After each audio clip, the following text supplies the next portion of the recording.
Hi guys, in this video I am showing a case of left-sided retroorbital pain, severe headache after post-COVID, post-steroid, known case of diabetes having this presentation. This case come to me with having severe headache, so I suspected directly mucormycosis. After seeing the CT scan of this patient, you can see there is mucosal thickening on left maxillary sinus anterior and posterior ethmoid. I suspect mucormycosis and I took patient immediately because patient may lose vision. So patient showing impending vision loss of left eye. This is, as you know, acute or fulminating invasive. FRS is a life-threatening disease. Present usually is an immunocompromised patient like this patient post-COVID, post-steroid diabetic case. These patients include maybe uncontrolled diabetic mellitus or any immunocompromised condition.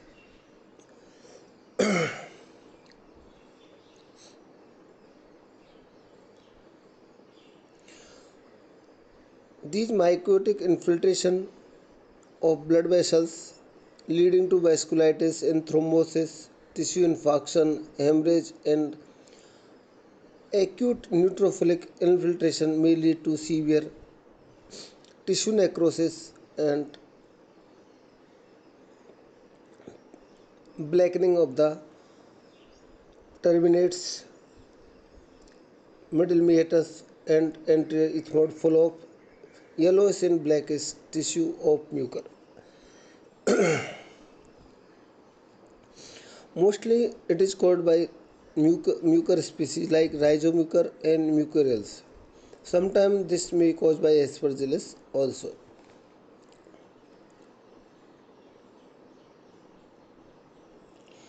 The inability to mount a host response to invasive fungal disease in immunocompromised patient can make the diagnosis of the disease entirely difficult, especially early stage like this. Although common reported clinical symptoms including fever, cough, crusting of nasal mucosa, epistaxis, headache, high index of suspicion of disease entirety should be present any immunosuppressed patient with localized sinonasal symptom. Often fever unknown origin that has failed to respond to 48 hours of broad spectrum intravenous antibiotics may be initial presenting symptom. In early stage, nasal endoscopic finding may be subtle or sometimes there will be normal mucosa, but inside the ethmoid and maxillary sinus case like this, you have to take these type of cases under general anesthesia and you have to explore ethmoid and maxillary sinus without doing any biopsy. A lot of surgeons wasting their time in doing KOH and biopsy. Even KOH preparation of any tissue having efficacy of 60%. So without thinking too much, you have to, if any patient tried, post-COVID diabetic patient with already taking steroid come to you with facial and headache, suspect mucormycosis. This is the tried. Facial and headache, one. Second, post-COVID patient on steroid, two. Third, diabetic patient. Straightway diagnosis is almost in 99% of cases mucormycosis. So explain patient about general anesthesia and explore all sinuses to save the life and morbidity of the patient.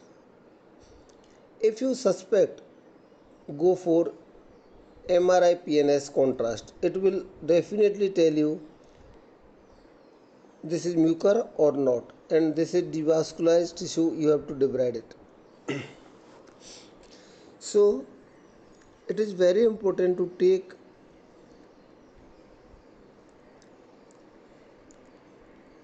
decision on time. And before thinking too much, you have to immediately start amphotericin before taking patient in OT, and you are preparing for OT. Till then, you can give amphotericin straight away. It efficacy of conventional and liposomal amphotericin B is almost same. If creatinine is normal, you can give conventional amphotericin. I am telling you, efficacy of both ampho is 100% same.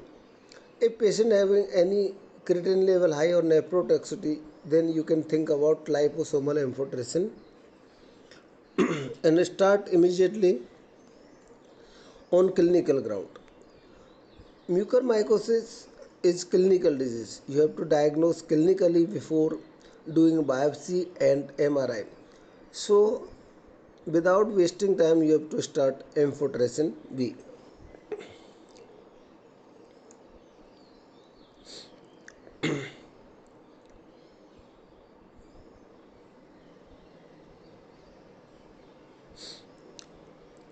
Compared to AFRS, invasive FRS tend to have more focal bone erosions, lacks expansion of sinuses, have more limited sinus disease, have more disease outside of sinuses than within the ear, and there is intraorbital or intracranial extension may be present on presentation. Without early treatment, rapid progression of disease within 50 to 80% mortality rate is there. If there is intraorbital or intracranial complication is there, you think about mortality is about 80%. It is very simple. If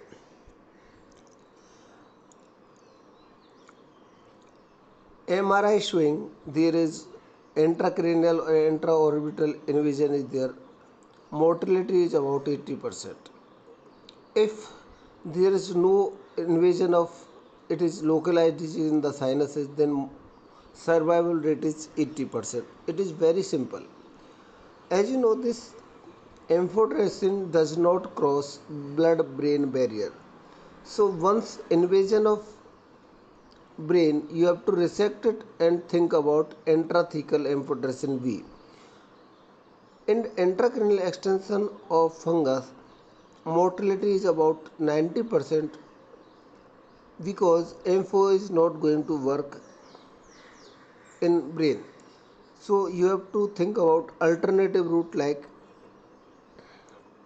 intrathecal amphotericin therapy, which is very toxic. It may lead to convulsion. So if we want to save the patient, we have to think about aggressive amphotericin therapy, even though we can lose the patient, but we have to treat the patient with full explanation.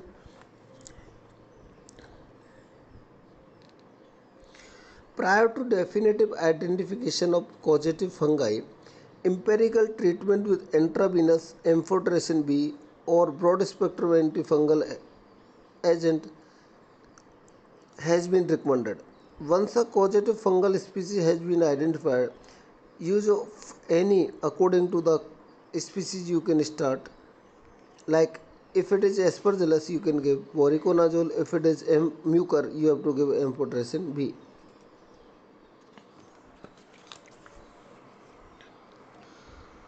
So amphotericin therapy you have to start.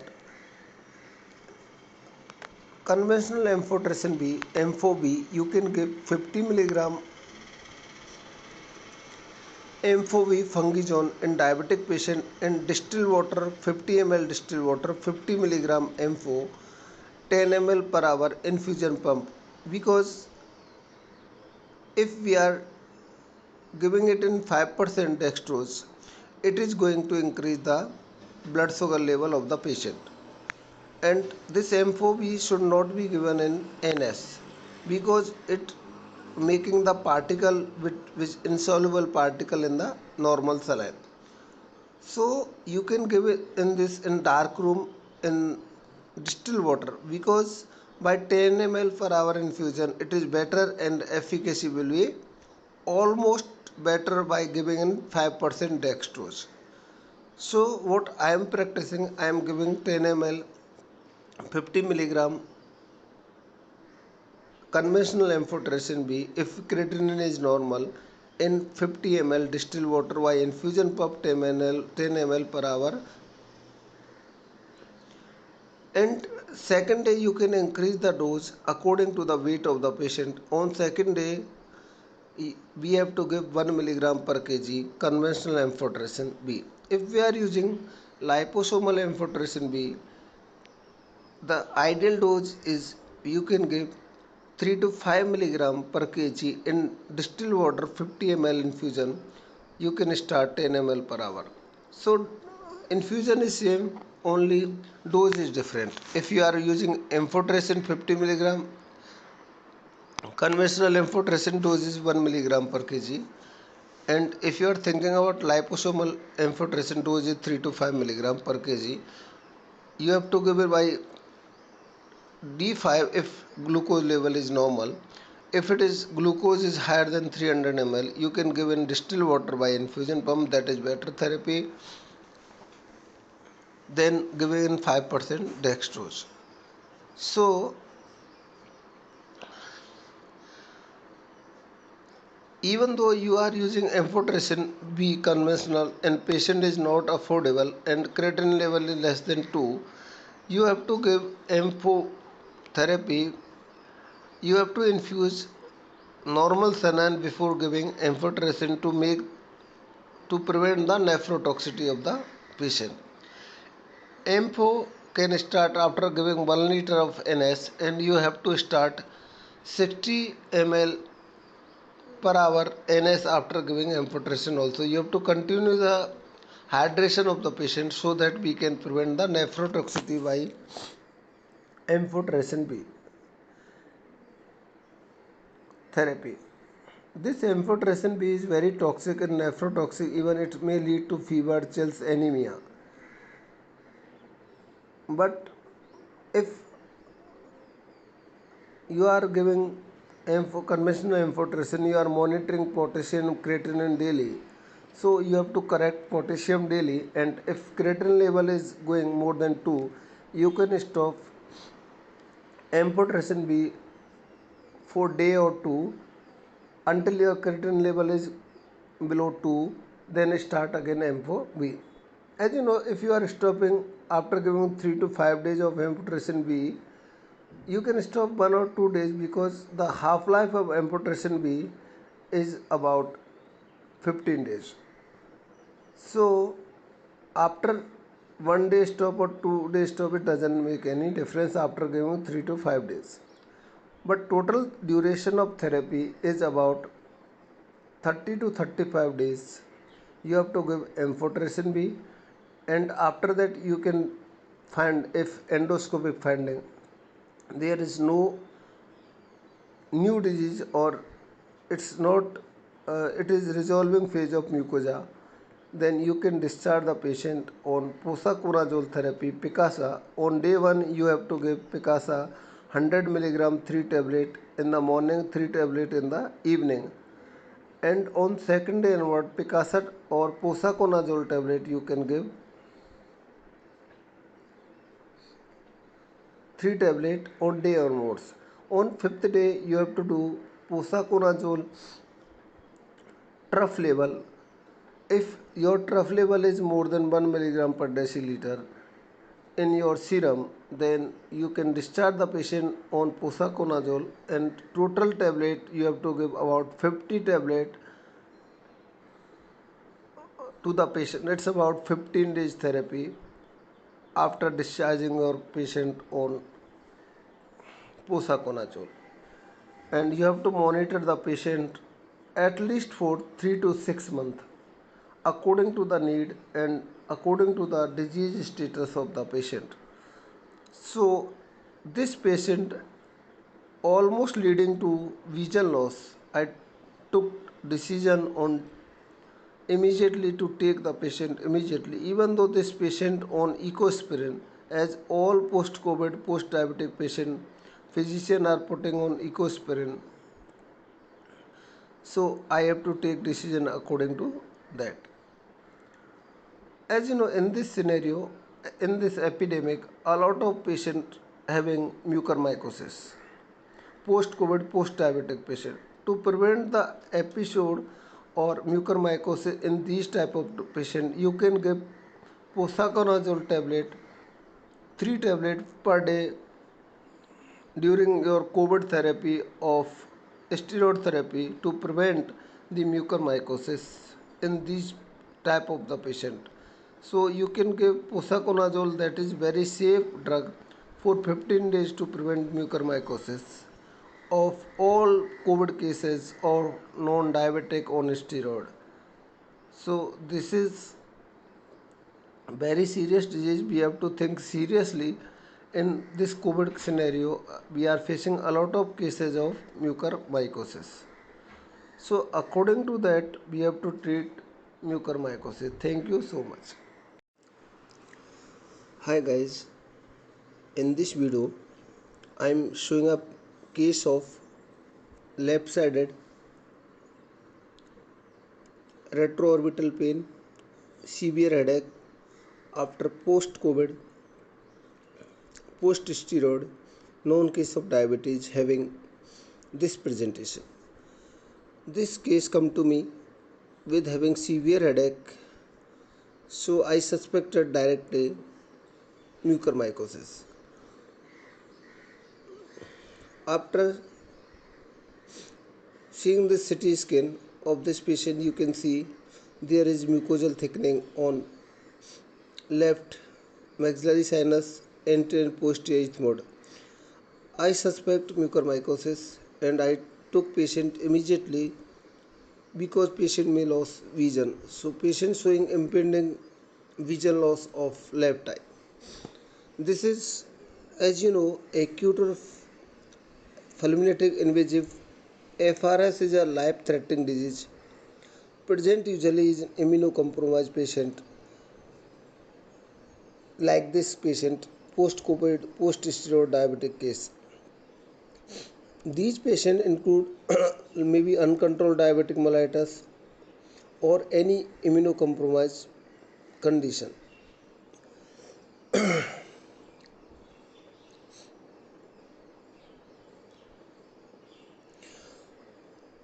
These myotic infiltration of blood vessels leading to vasculitis and thrombosis, tissue infarction, hemorrhage and acute neutrophilic infiltration may lead to severe tissue necrosis and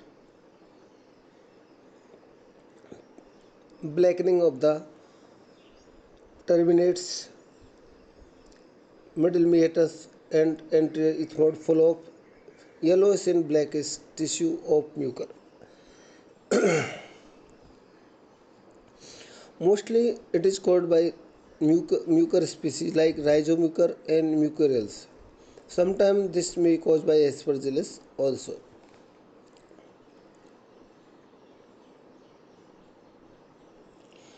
The inability to mount a host response to invasive fungal disease in immunocompromised patient can make the diagnosis of the disease entirely difficult, especially early stage like this.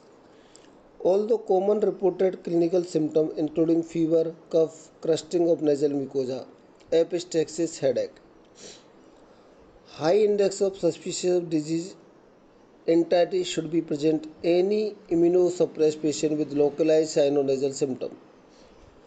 Often fever unknown origin that has failed to respond to 48 hours of broad spectrum intravenous antibiotics may be initial presenting symptom.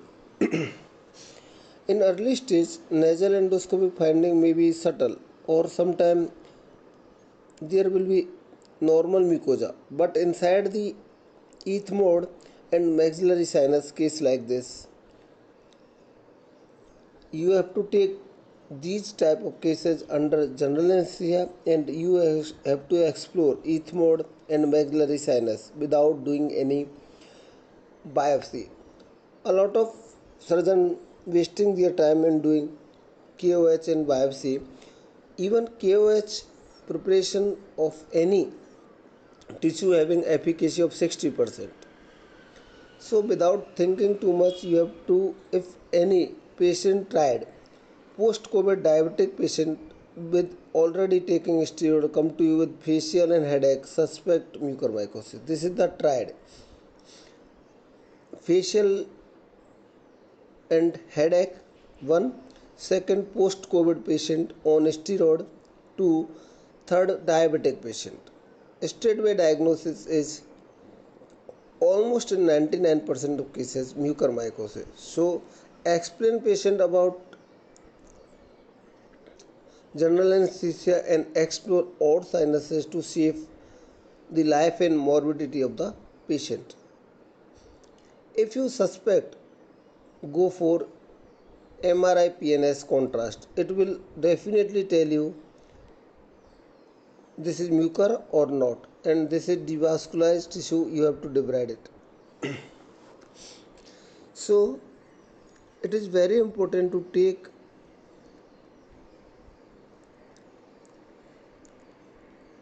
decision on time, and before thinking too much, you have to immediately start amphotericin before taking patient in OT, and you are preparing for OT. Till then you can give amphotericin straight away. It efficacy of conventional and liposomal amphotericin B is almost same. If creatinine is normal, you can give conventional amphotericin. I am telling you, efficacy of both ampho is 100% same. If patient having any creatinine level high or nephrotoxicity, then you can think about liposomal amphotericin and start immediately on clinical ground. Mucormycosis is clinical disease. You have to diagnose clinically before doing biopsy and MRI. So without wasting time, you have to start amphotericin B.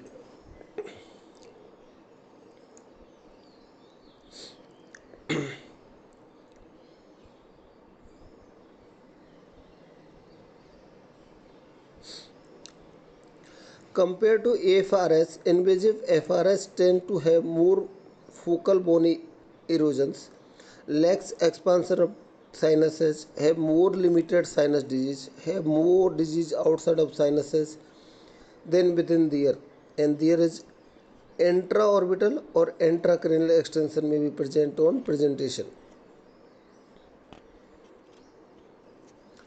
Without early treatment, rapid progression of disease within 50 to 80% mortality rate is there. If there is intraorbital or intracranial complication is there, you think about mortality is about 80%. It is very simple. If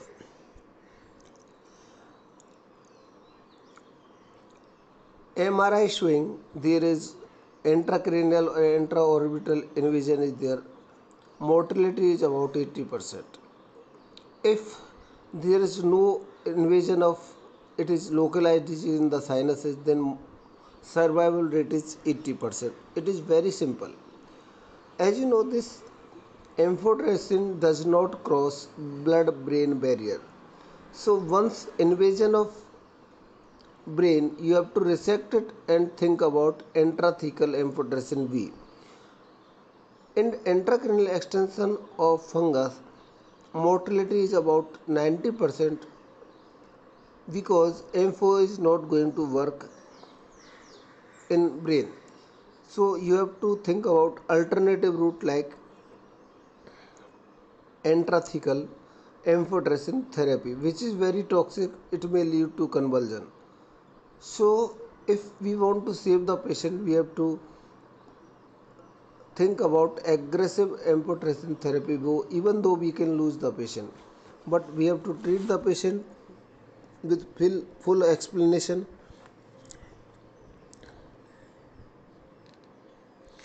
Prior to definitive identification of causative fungi, empirical treatment with intravenous amphotericin B or broad spectrum antifungal agent has been recommended. Once a causative fungal species has been identified, use of any according to the species you can start. Like if it is aspergillus, you can give voriconazole. If it is mucor, you have to give amphotericin B.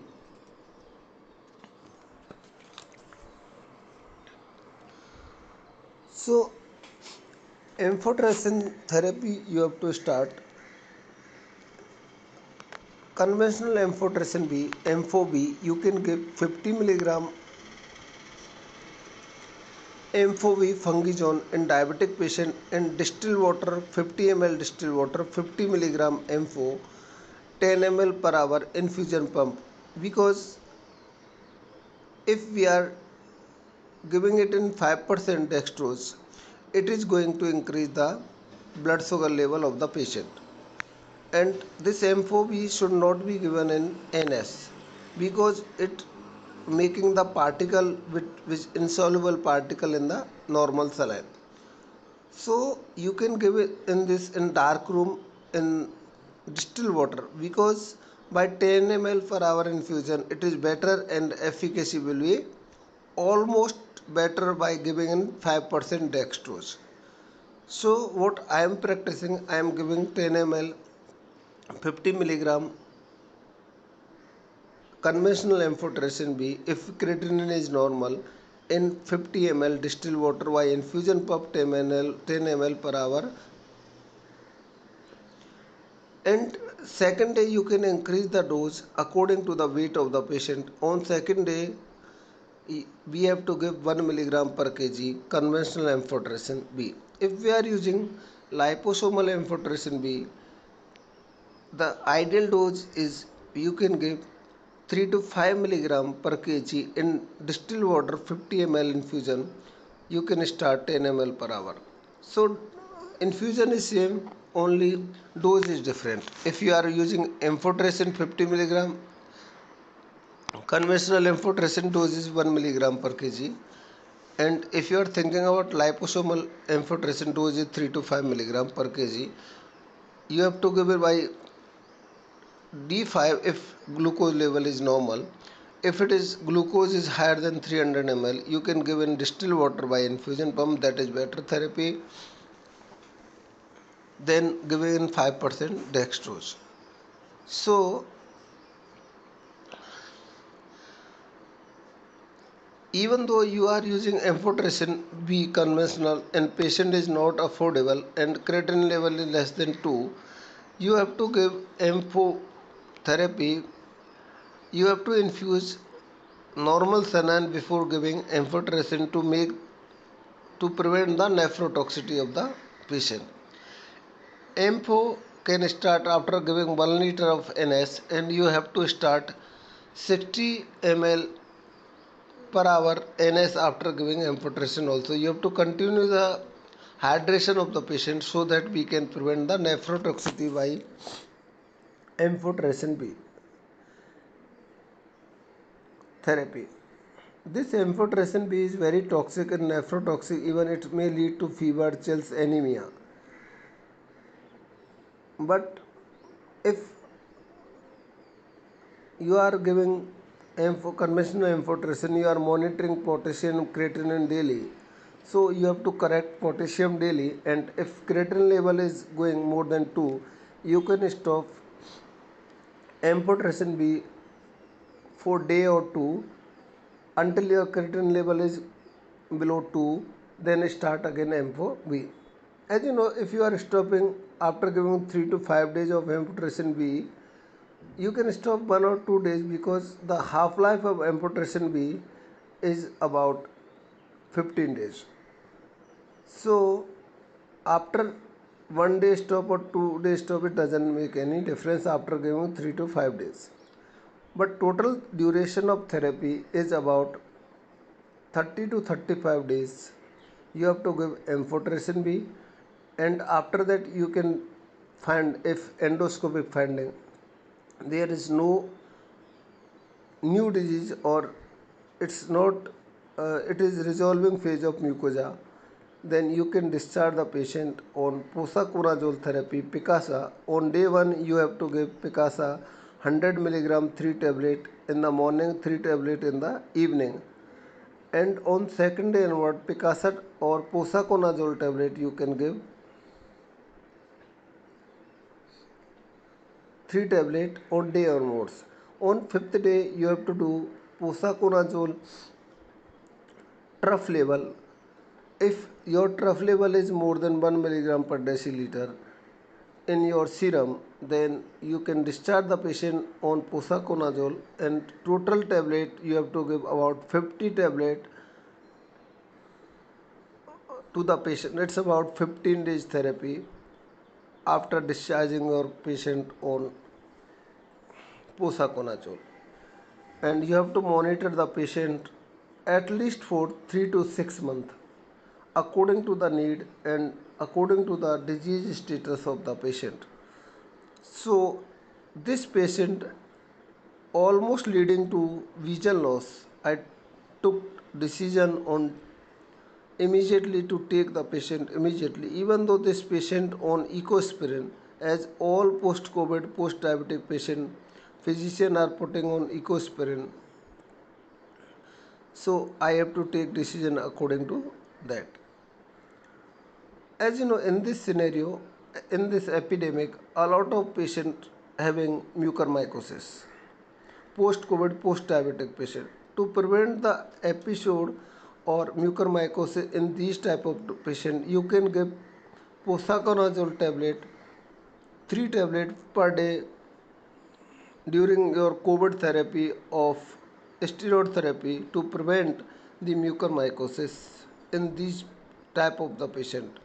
So you can give posaconazole, that is very safe drug, for 15 days to prevent mucormycosis of all COVID cases or non-diabetic on steroid. So this is very serious disease. We have to think seriously.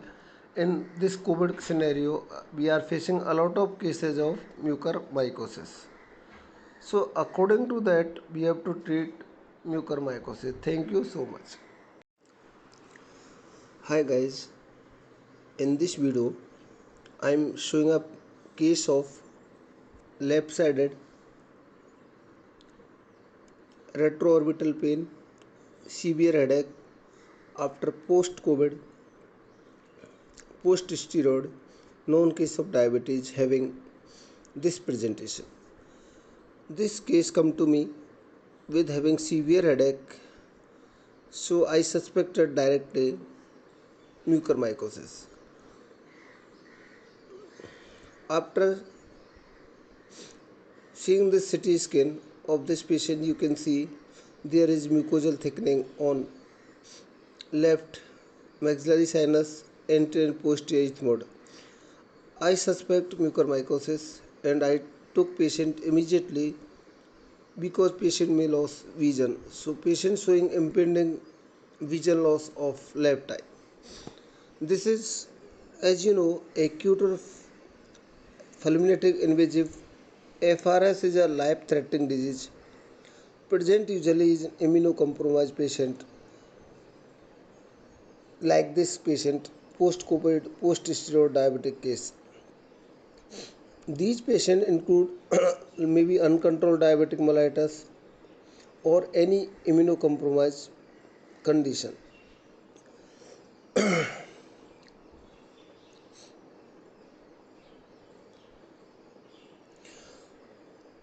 These myotic infiltration of blood vessels leading to vasculitis and thrombosis, tissue infarction, hemorrhage, and acute neutrophilic infiltration may lead to severe tissue necrosis and blackening of the terminates, middle meatus, and anterior ethmoid full of yellowish and blackish tissue of mucor. Mostly it is caused by mucor species like rhizomucor and mucorales. Sometimes this may be caused by aspergillus also.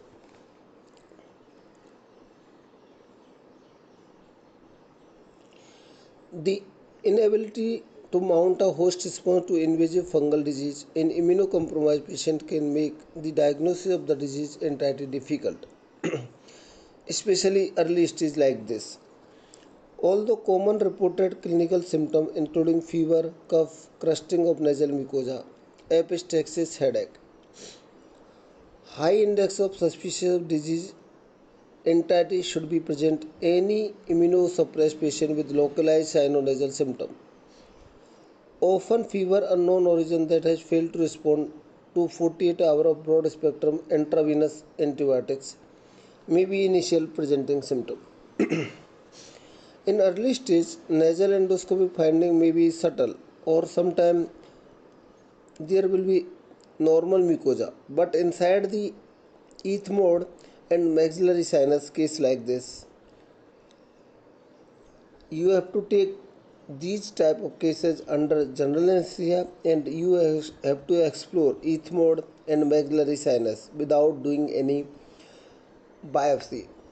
A lot of surgeons wasting their time in doing KOH and biopsy. Even KOH preparation of any tissue having efficacy of 60%. So without thinking too much, you have to, if any patient tried post-COVID diabetic patient with already taking steroid come to you with facial and headache, suspect mucormycosis. This is the tried facial and headache. One, second post-COVID patient on steroid. Two, third diabetic patient. Straightway diagnosis is almost in 99% of cases mucormycosis. So explain patient about general anesthesia and explore all sinuses to save the life and morbidity of the patient. If you suspect, go for MRI PNS contrast.